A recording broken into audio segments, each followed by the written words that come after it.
Place the beaters back. Be sure that it locates for a spring action. Place the front door back on. Be sure to lift the levers up. Screw the bolts back on. Replace pump mechanism. Be sure to locate with the locating pin.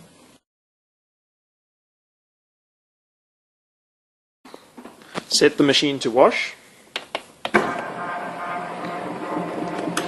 Leave on wash until air bubbles have stopped coming out of the barrel and product is flowing out of the pump. Once this is done, press reset.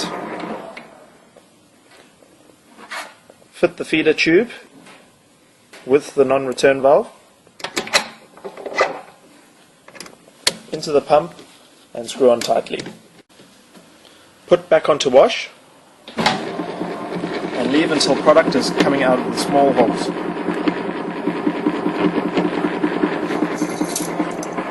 Place the agitator in and the machine is ready for cooling.